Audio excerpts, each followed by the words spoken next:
And good evening, and welcome to Frankly Speaking, where truth is our mission, reality our realm, said as we see it, and frankly as well. I'm Joe Spina, and I'm Paul Crowley. Joe, you know, I got to tell you, go ahead. Every time you open up the show, I'm waiting for the jingle, the city's voice jingle, and I'm so glad we're not doing that anymore. It's really great to be doing the show called Frankly Speaking, and kind of in a new environment, new format. It's pretty cool.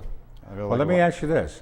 Now, here's what happened. As you're well aware, my beautiful little Fiat 500, yellow convertible, had a cardiac arrest. Like a bumblebee going down my the street. bumblebee got stung. So consequently, I was homebound for 4 days, immobile.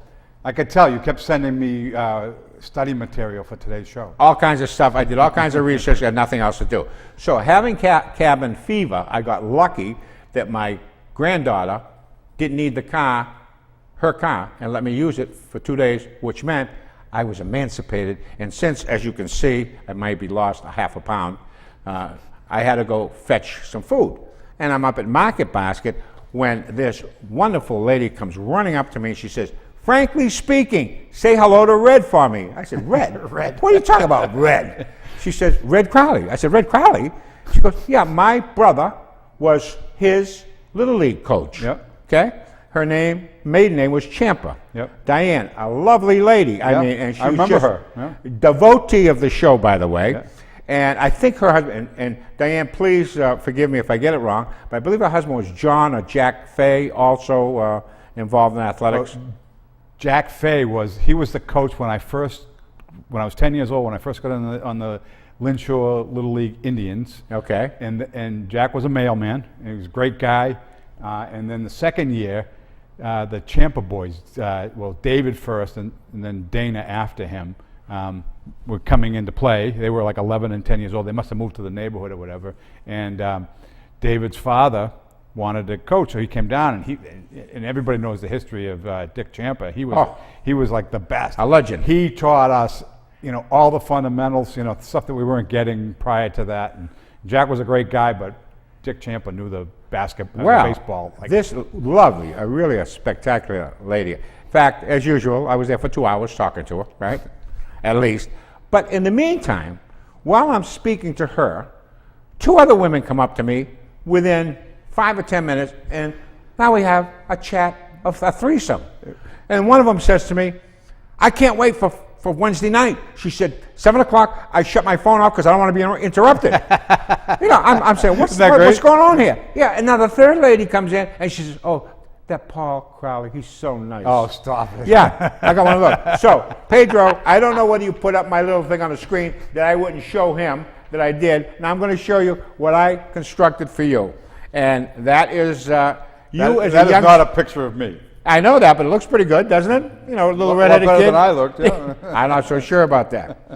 Paul, last Thursday, unbeknownst to me, it was primary day, right?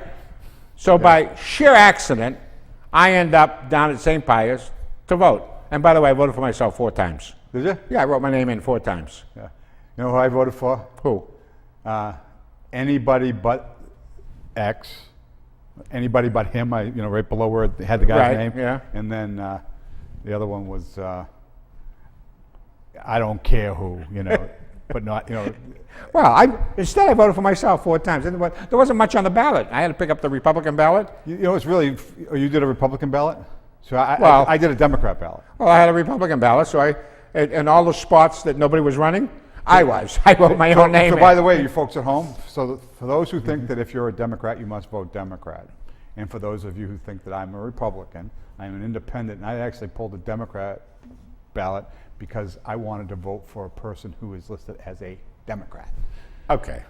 Well said, Paul. Even though most often I'm in line with the Republicans. The story goes that as I'm pulling out in my little beautiful bumblebee prior to its cardiac arrest, who's there holding signs for Captain Coppinger but Nami Cole and John Hoffman? Chief Coppinger. Captain Coppinger. He was Whatever. a captain maybe 20 years ago. He's chief now. Walla Walla Walla? No, not Walla Walla. Oh, the chief is bigger than captain. Yes. In the ranks. Yeah. You're very bright, you know that? I don't know about that. Any case, now that's another 2-hour special with the car running because it's hot, Nami Cole, who's sensible, and John Hoffman, that's debatable whether he's sensible. I made 2 predictions, both of which were wrong. So you're smiling at me. What can I tell you? What was your prediction? I'm not telling you. I thought the guy from the lieutenant from up in Haverhill would win the Republican. Oh, right, yeah, Drew. And he didn't. Ann Manning Martin, and she won fairly comfortably, as a matter of fact. Yeah. I was quite surprised with that. And I wasn't quite sure, to be honest with the sheriffs, because I thought we had 2 quality candidates. You know, and it's a tough decision. But I was surprised that what's his name, Riley? O'Reilly? Riley finished second. That surprised me. Yeah. So, anyways. Close second. Second and third were practically a virtual tie, right? But nevertheless, Yep. I didn't realize he was that popular. Yep. So, Ann Manning Martin runs off against Carpenter in the final, November 8th. However, there's another 2 candidates in that There race. are, yep, independents. And those independents. A local Lynn guy, too, that nobody I had him as a realized. student, Yes, Mark Archer, yeah, who's a state cop, right? yeah.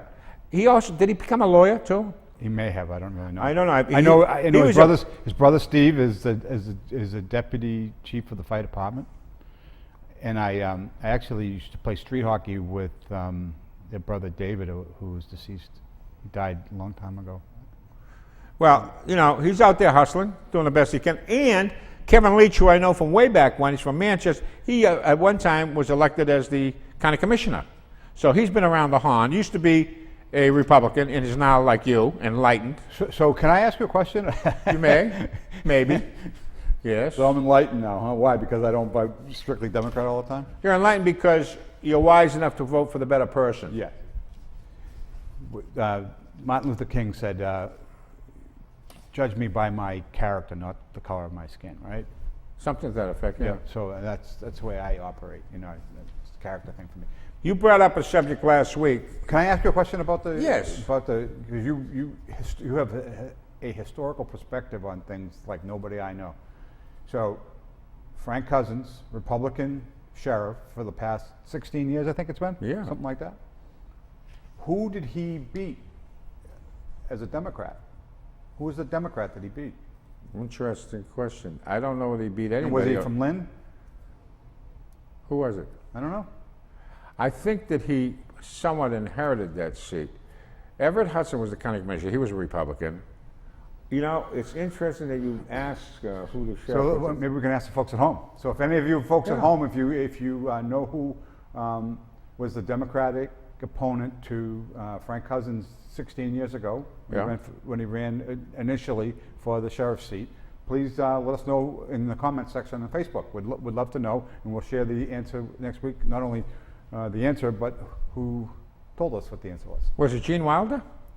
Gene Wilder. Blazing Saddles. Blazing Saddles. You know, I don't know. But last week you brought up a subject. You were talking about lemmings, right? Lemmings, Lemmings. We actually closed the show with it. And we said you were supposed to elucidate on this today. So we have lemons. Is that how you say it? Lemmings? Lemmings, yeah. Leap.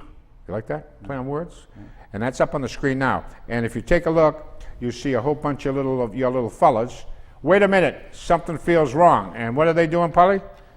They're all like walking over the cliff. Yeah, and he says, shut up, you moron. Do as you've been told. It's for your own good. Sound familiar? Right. Yeah, how often do we hear that by the establishment? I don't care whether they're Democrats or Republicans. They know better than what's good for you and me, so they tell us what to do, and we're supposed to, not think Well, for we're ourselves. deplorable. Yeah. Right. By the way, I'm getting a T-shirt. Hopefully it'll be in the mail when I get home today. You're part of the deplorable blanket? I mean, bucket, whatever. Look at me, I'm deplorable. So you notice where it says follow the leader? And what is the leader doing? Following.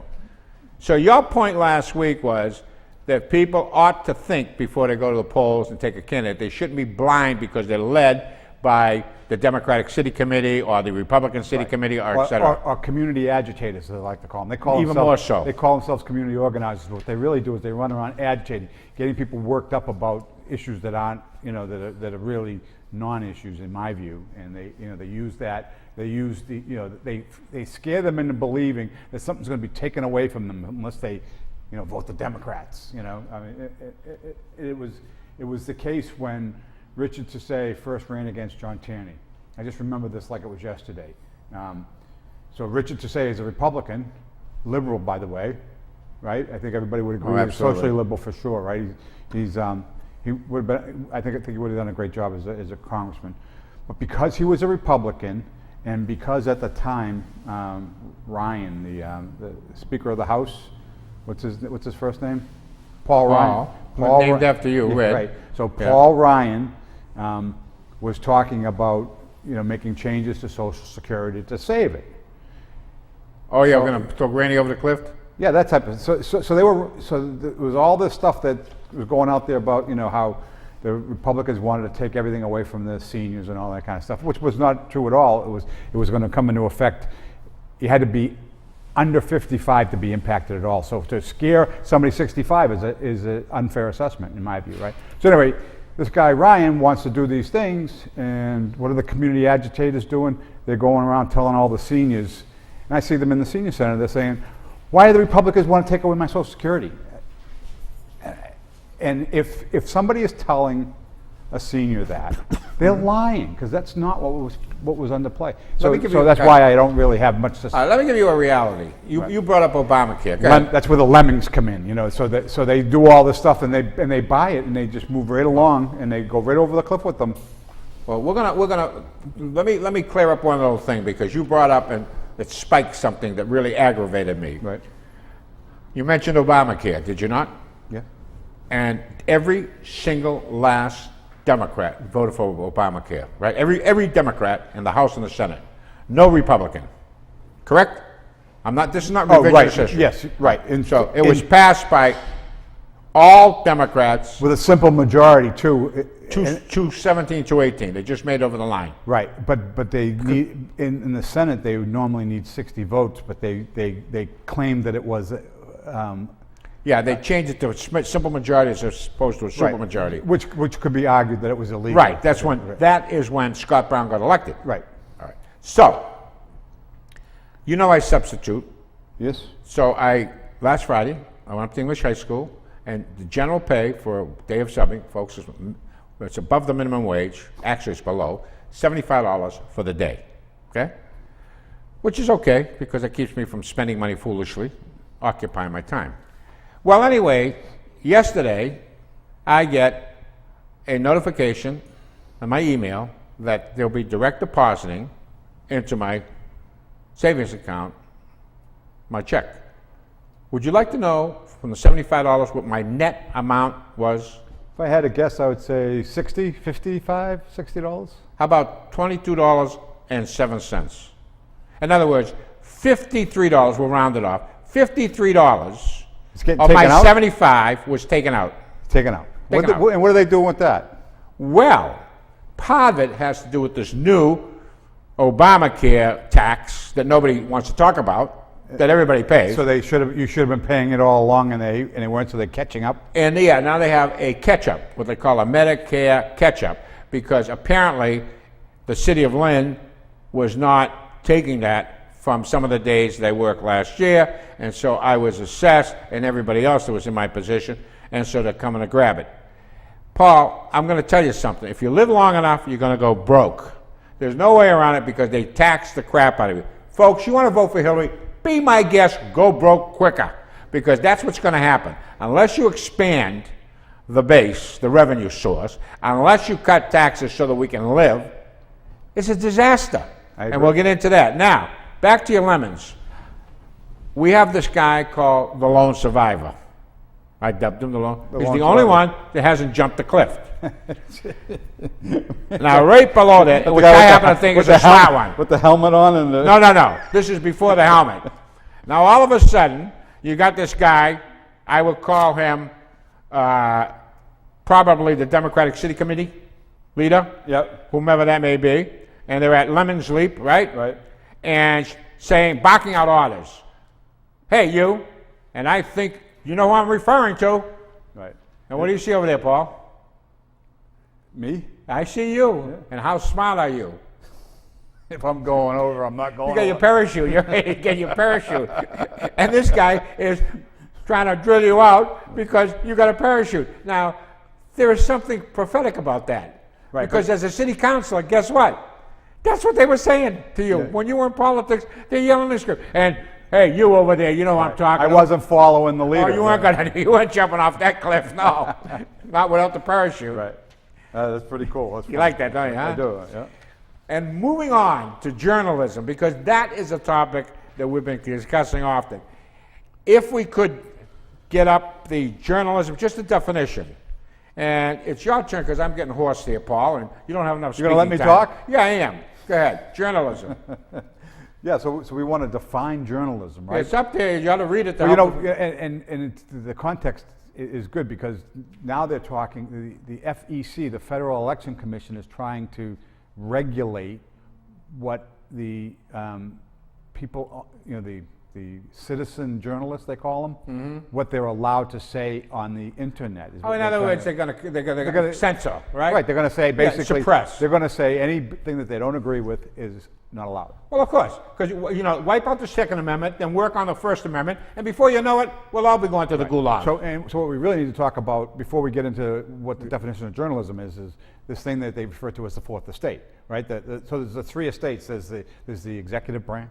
Yes. There's the legislative branch. Yes. There's the judicial branch, right? And? Those are the three estates that run the country. And then there's the fourth estate, Which is unelected. which is unelected. It's supposed to be the media, which is the watchdog, The overseer. the overseer of everything. But what has happened over a very long period of time, and I had got into an argument, email argument recently with an editorialist from the Boston Globe named Scott Lehigh, who is convinced that I'm crazy for believing that the Boston Globe is somehow biased, other than in its editorial section.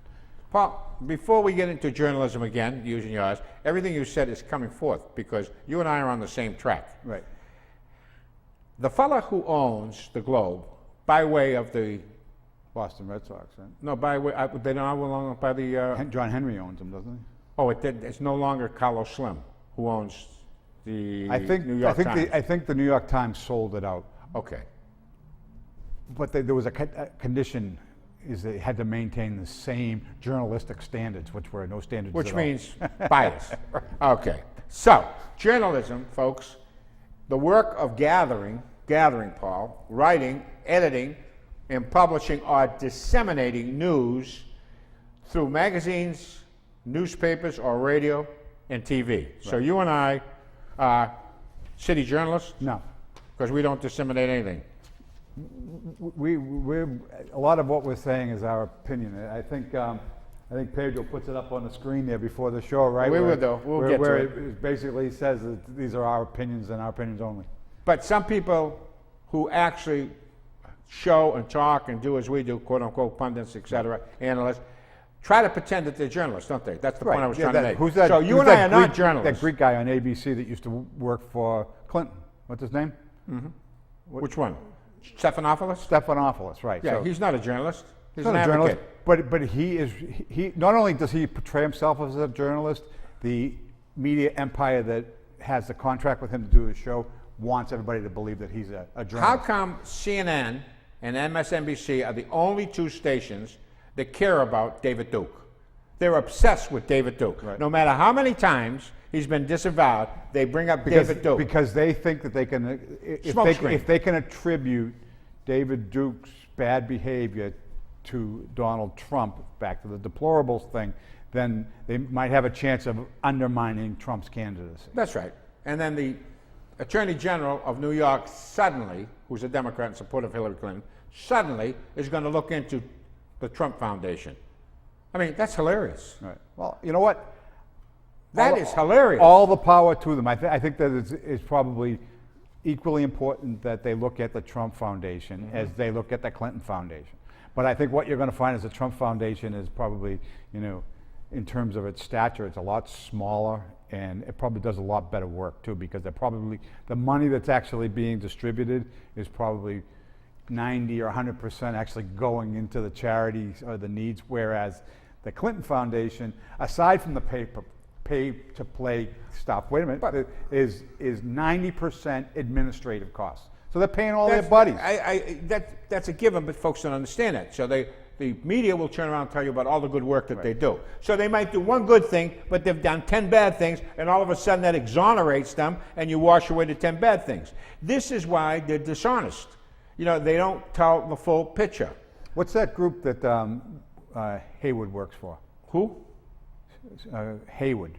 You say you've talked about him before. You used to be a state rep or something here in. Oh, I forget. No, I'm not quite sure. Anyways, I just remember in the '80s when I worked at Price Waterhouse, the partners would come around and they would, you know, these are your bosses essentially, and they would come around and talk to everybody about contributing to the United Way. It was the United Way. Yeah, that's so the United Way Fund, right?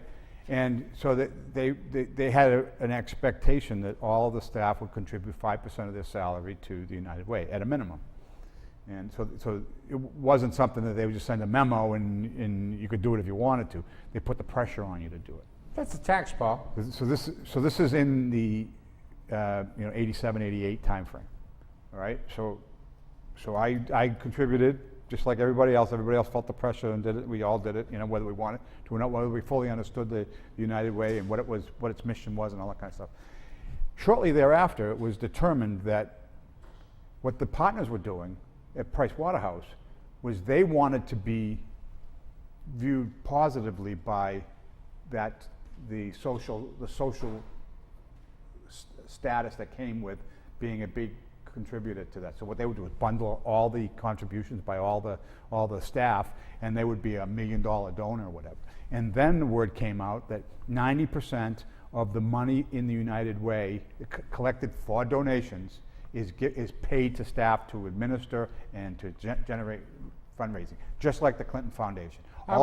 It's the biggest corruption scam going. But I would argue that most nonprofits, not GLIS, but most nonprofits operate similarly. We have to have staff. Don't get me wrong. I understand that, but I'm talking about most of these alleged noble enterprises are not all that noble. So they say that the Catholic charities are. You know. Well, what about the one that everybody vilifies? The one with the at Christmas time that Target doesn't want in front of their store anymore. Oh, Salvation Army? Yeah. They were always pretty decent, weren't they? I mean, they always had a great reputation. And I used to be a bell ringer every year when I was a member of the Lions. I used to go ba-ding, ba-ding, ba-ding. Yeah, because it was a good cause. That's a charity that really does. Yeah.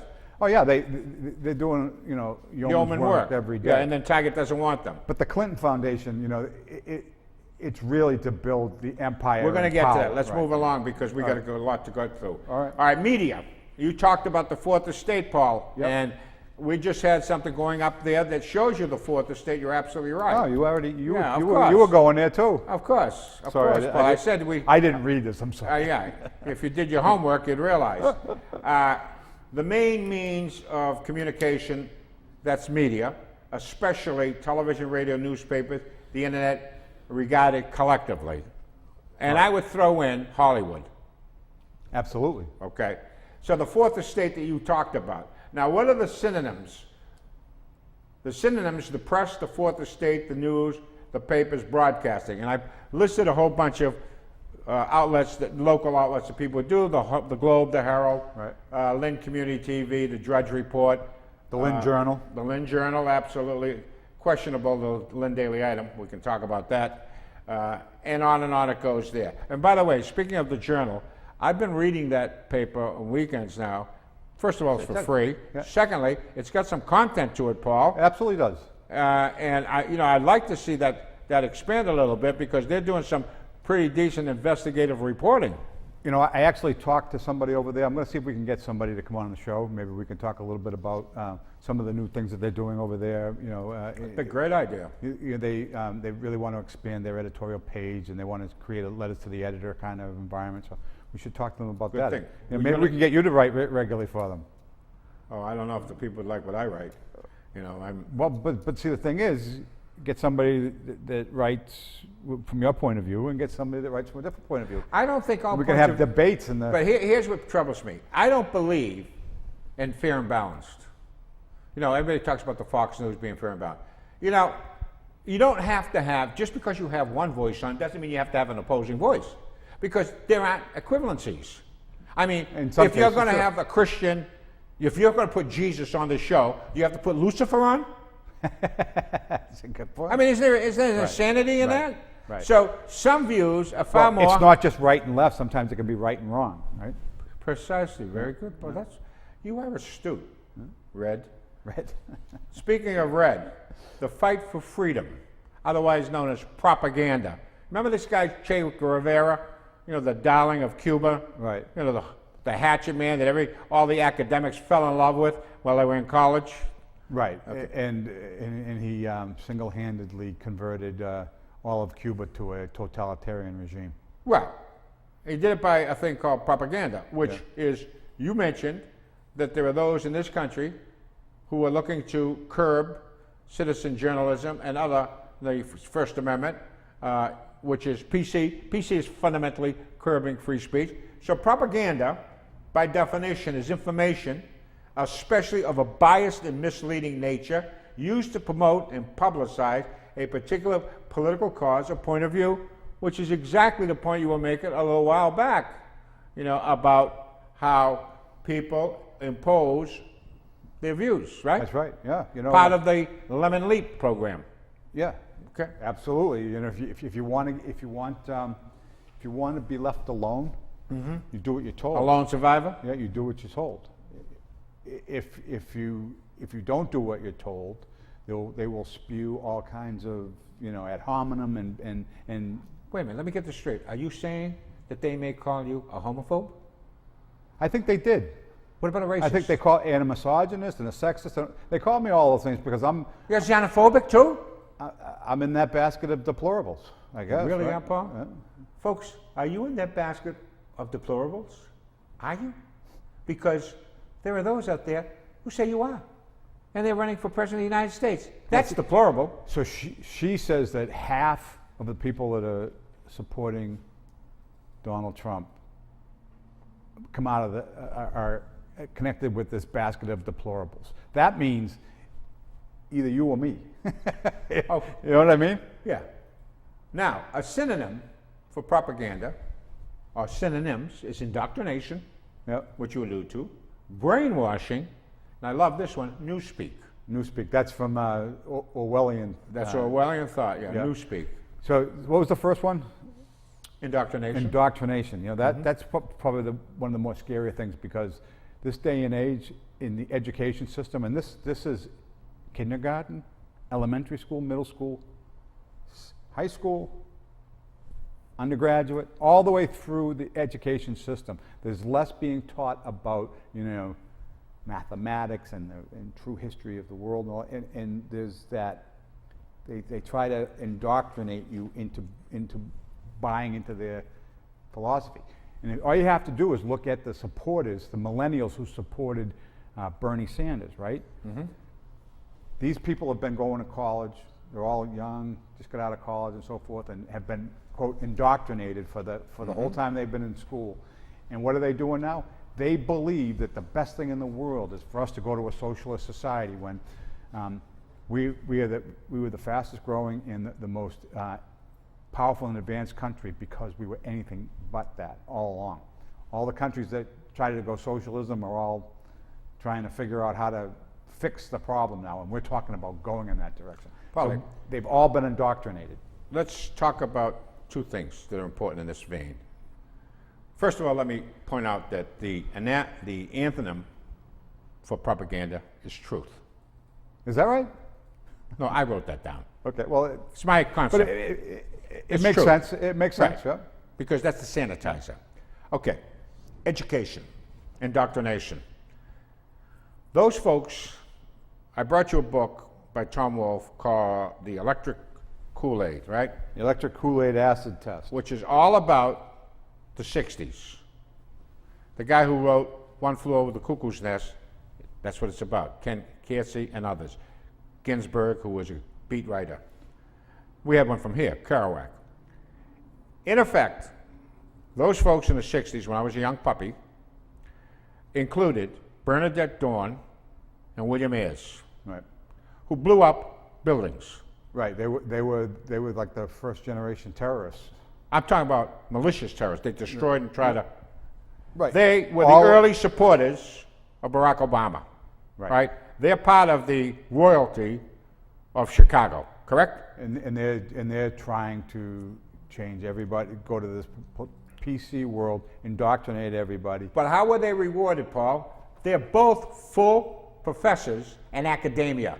Right. They're professors teaching at the university level and creating educational policy that goes national. The point you were making. And they blew up a police station. They did and kill people.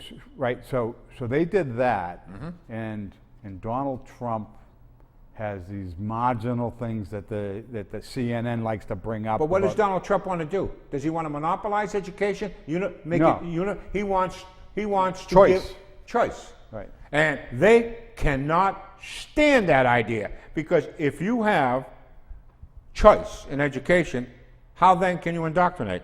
Right. That's a very important point. In addition, you lose your hold on the levers of power, because now you have the teachers' unions are less strong because of all the influence that they do have. You're right.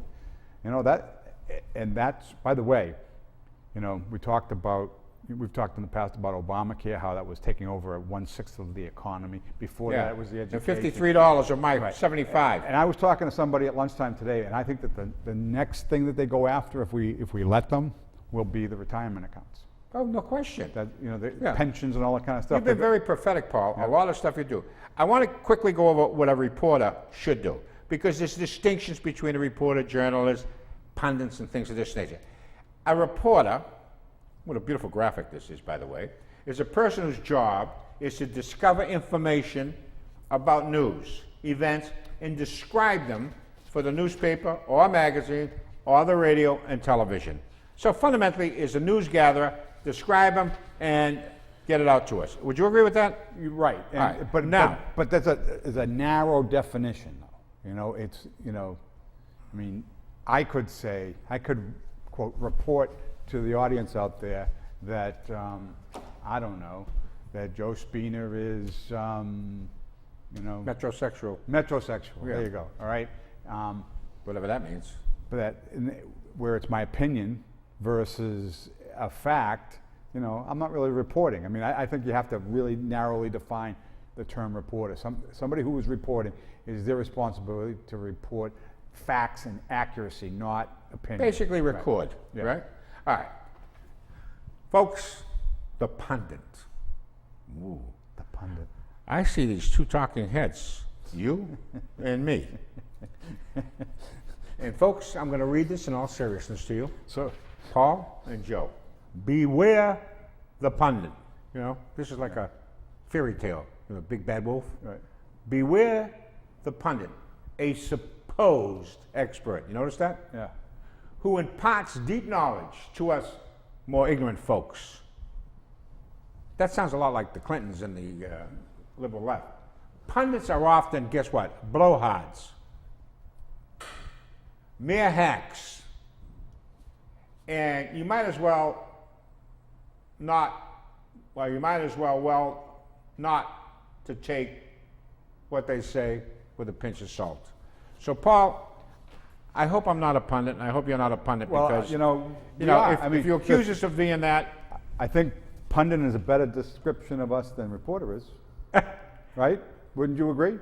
in a sense. But I will you know, take it a step further and say that you know, I don't consider myself a blowhard, nor do I consider you a blowhard. There are many who do, though. And the key, though, is the hack. If you folks at home, whatever TV station that you watch, right? I want you to figure out who say you watch the evening news, say you're watching Channel 7, find out all the people that are coming on, and look up their bios on the internet. And what you're going to find is, to almost a person, you're going to see that they were either in the Nixon administration, the Clinton administration, the Bush administration. Yeah. They're all connected, and you know they marry one another. And they marry one. You know what I mean? So they reinforce it. Yeah. Now, all of the stuff that we've done up to this point leads to three critical issues that we're going to spend the rest of this time on. One is health. And I bring up health because I asked the question, is health an issue? And this pertains to what took place this Sunday, when Hillary Clinton, it appeared that she was having a seizure. Forget about falling down. And I'd like you folks out there to tell me whether you think it matters. I mean, would people have voted for John F. Kennedy if they knew that he had such a critical, check-it, and devastating, medical profile? Who? John F. Kennedy. Well, He was. So my wife was watching a biography of Winston Churchill last night, and I never knew this. You probably did. You're being a student All of a sudden. being a student of history, like you Oh, are. yeah. That he had a stroke while he was Prime Minister of Great Britain. Yeah, he smoked, he drank, he did everything wrong, so not surprising. My point is that they kept it hidden for a very long period of time while he was. Oh, yeah. Woodrow Wilson was worse. His wife ran the country. Not Woodrow Wilson. It was Woodrow Wilson. Roosevelt, I thought. No, Woodrow Wilson. And Roosevelt Woodrow too. Wilson. Well, Roosevelt didn't have a stroke. He was debilitated. Right, but nobody ever knew that he was in a wheelchair. They were able to hide that kind of stuff back then because there wasn't and I thought about this the other day. Do you realize that everybody on the planet has a camera? Mm-hmm. Everybody. Now. Mm-hmm. There's just no way. I mean, it's like the story that you were talking about from the 9/11 memorial service, and they found somebody videotaped Hillary Clinton passing out. But that was a citizen journalist. That's right. And the mainstream media has done everything under the sun to hide that, to mitigate it. Right. They turn around and say it was hot and sweaty and humid. It wasn't. It was 70 degrees and breezy, and it was a wonderful day. Right. Then they talk about, it's pneumonia. Oh, that By the way, was 3 days ago. So I had pneumonia. You remember I had it? Yeah. It was a revelation for me because I quit smoking cigars after that. Haven't had a cigar in 5 months. But my point is, when I had the pneumonia, I was very tired. I had burning cough. I mean, burning cough, and there was no way, you couldn't really relieve it. You couldn't get the phlegm up and all that kind of stuff. But one thing that was inconsistent with what we're hearing about her having pneumonia is I never thought I was going to pass out, and my state of affairs or the way I felt didn't change from 1 hour to the next because of, she went home for an hour and a half and then she was fine. Paul, She's got something very serious. I want you to go into that fact sheet if you can find it. All right. And there's something, there was a dump made, a Wiki DC Wiki. links. And it was former Secretary of State Powell during Chief of Staff. And he references, do you have it? Yes, sir. Yeah. He references back in March of 2015, which wasn't that long ago, a little over a year ago, he references how bad she looked and that she must be ill. Is there something to that effect there? Yeah. Dated March 14th and first reported What by happened the there? Intercept. She, on HD TV, she doesn't look well, Colin Powell wrote. She is working herself to death.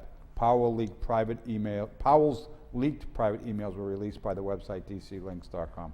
Furthermore, the senator from Rhode Island was a big fan of Hillary Clinton, said she could barely walk up the stairs. Yes, Democrat Senator Sheldon Whitehouse informed a Democratic donor that Hillary's health is so bad that she could barely climb the podium steps during an event they both attended. So is the press that knows all of this stuff, the media, are they being honest with the public? So I will turn this on its head.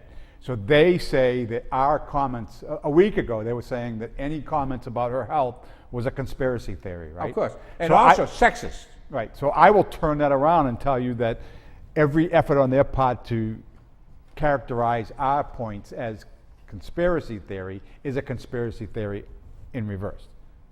Would you say? Yes, because Drudge was accused of being conspiratorial. He's now been proven to be correct. Right. Yeah, they actually had a guy who responded after he heard, after the news broke on all of this stuff. I think it was in the New York Times. He come out and said, no, it was the Washington Post. He come out and said, she really is sick. And then Drudge put it up, and they had his comments from last week and his comments from the day after. And the first one was, how dare the right wing say this? That was the Washington Post, and Yeah. it's Ryan Silzera, I believe his name is. Yes.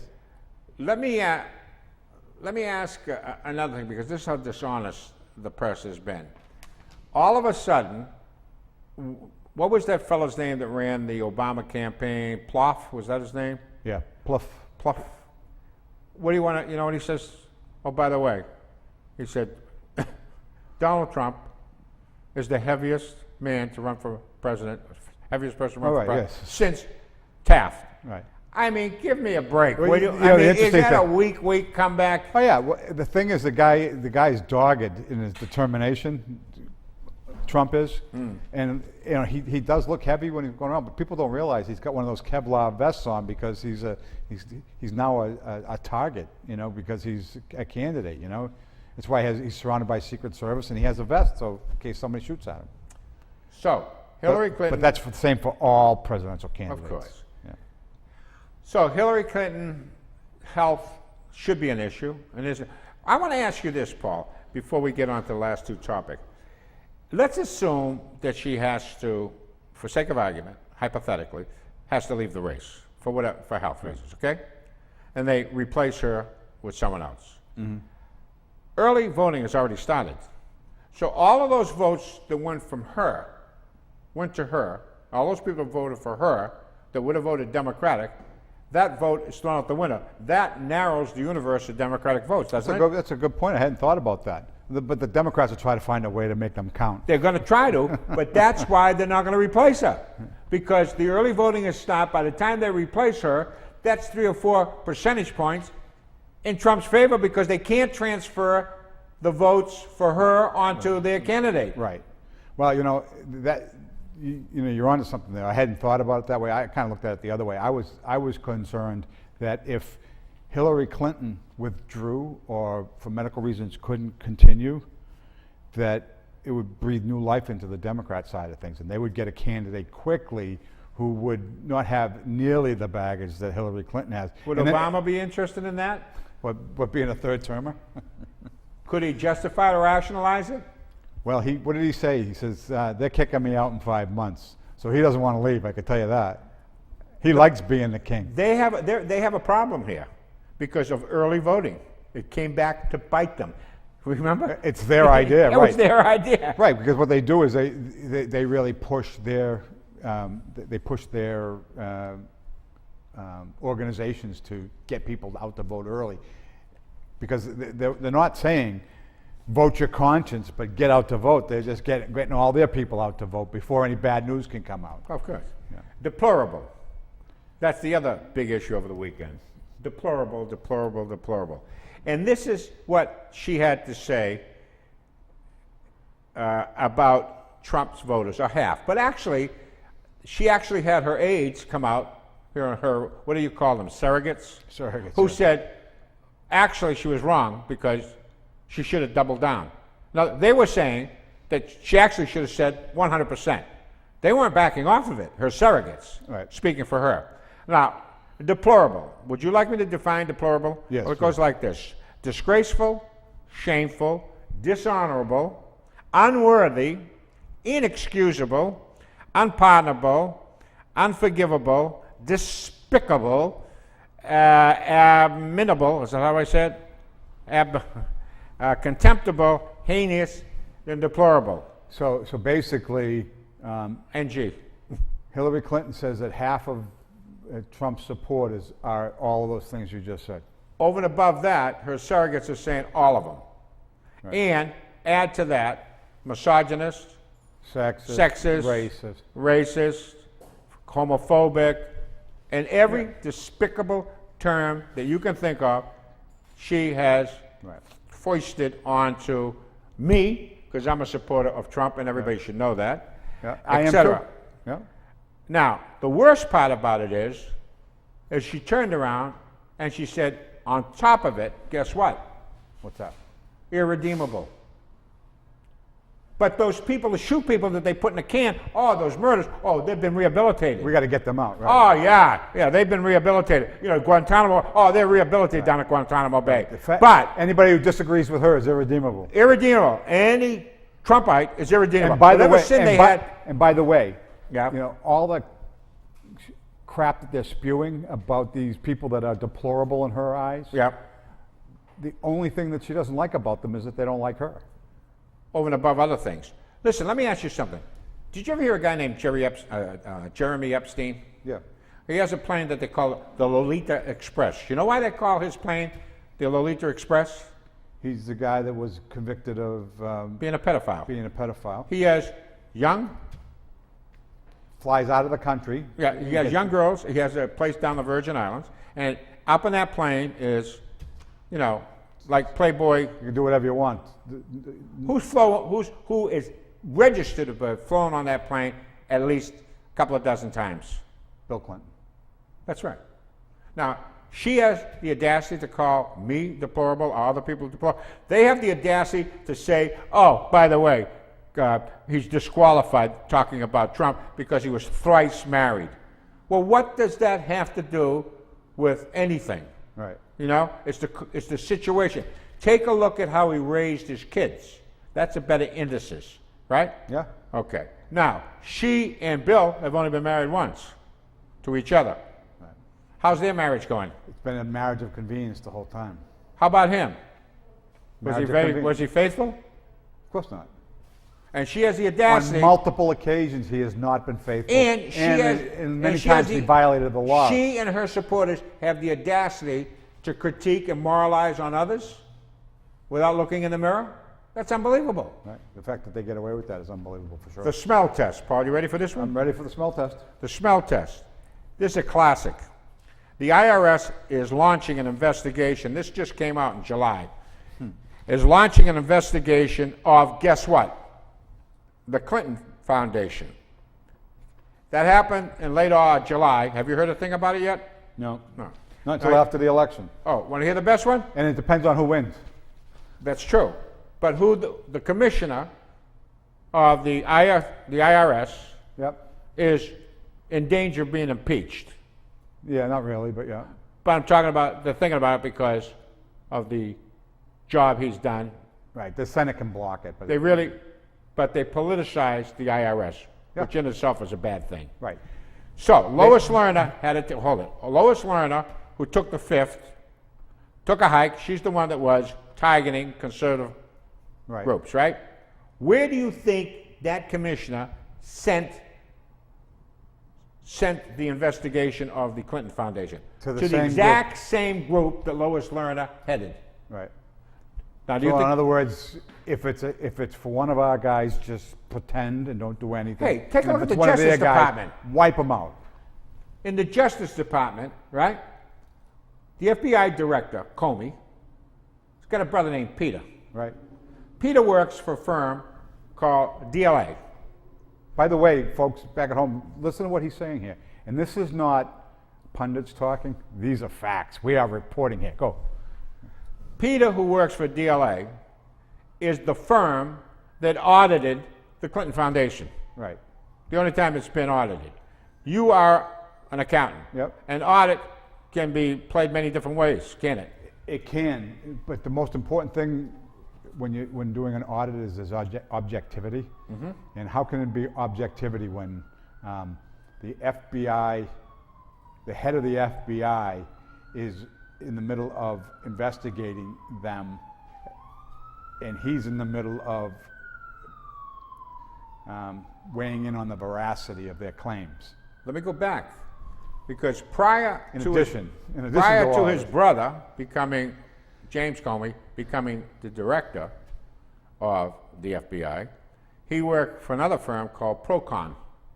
Procon was a consulting firm to the FBI on structurally, okay? It goes all over the place. Now, Comey, being a good brother, took out a mortgage, holds the mortgage on his brother Peter's home in Virginia for about $700K. The last thing he wants to see his brother to be out of a job. Right.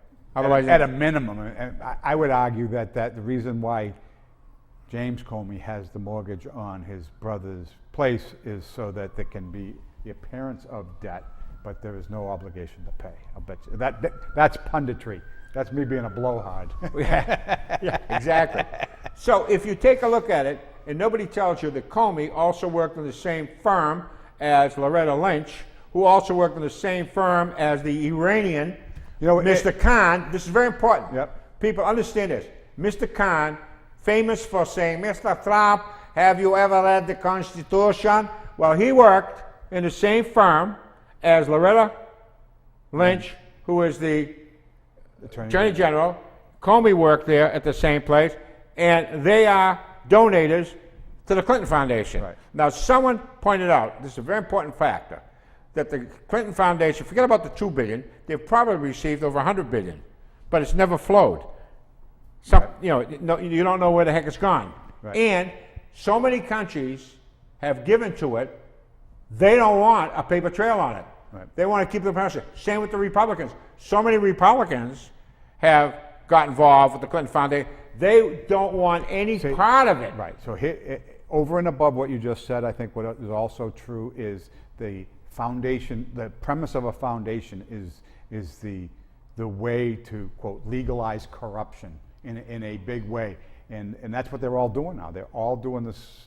This is how they, get around the system. So they're doing everything legal, unethical probably, but legal. And so I think that a lot of what you're seeing now is there's so many players in the establishment that have a lot to lose if the Clinton Foundation ever gets, if we ever see what's really going on there. Let me use an incident that took place, we only have a couple of minutes left, that I think kind of sums up what we were trying to get at. Matt Lauer. How do I tie this into our show today? Matt Lauer. He's a pundit. Mm-hmm. Was asked to do the job of emceeing or a moderator for that debate for the commander-in-chief debate, and he made the mistake from the liberals' perspective of asking both parties tough questions. So he has been vilified for his doing what he was people. supposed to do, right? Right. How dare you play fair? Yeah. And you want to hear the best feature? Would you believe that the liberal left is complaining about their media coverage? Is that hilarious?